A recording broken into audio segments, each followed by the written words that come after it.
Once upon a time, there was a young girl named Sarah. She was an adamant believer in the power of positive thinking and always looked for the silver lining in every situation. However, she had a peculiar habit that her friends and family found quite amusing.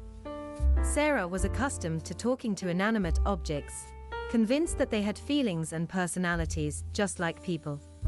She would have entire conversations with her lamp, her fridge, and even her toothbrush. One day, while walking to school, Sarah stumbled upon a strange object in the street. It was a small, round, metallic device with a button on top. Without hesitation, Sarah picked it up and brought it home with her. As soon as she got home, Sarah began to accumulate a variety of other random items she found lying around the house. She had an old toy car, a broken watch, and even an empty can of soda.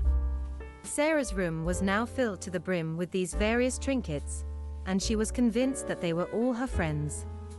She would spend hours talking to them, telling them about her day, and asking for their opinions on various matters.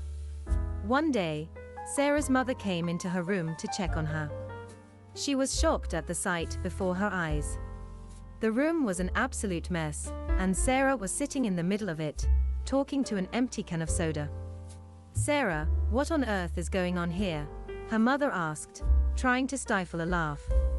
"Mom, I've made some new friends," Sarah said, gesturing to the pile of accumulated junk. "This is Timmy, the toy car, and this is Susan, the broken watch. And this is Fred, the can of soda." Her mother couldn't help but burst out laughing. "Sarah, they're just objects, they can't be your friends," she said, still chuckling. "But Mom, you don't understand," Sarah replied, an adamant look on her face. "They're all so unique and special in their own ways. And they're always so accurate with their advice. They never steer me wrong." Her mother shook her head, still chuckling. "Well, I suppose it doesn't hurt to have an abundance of friends, even if they are inanimate." And with that, she left the room, leaving Sarah to continue her conversations with her newfound friends.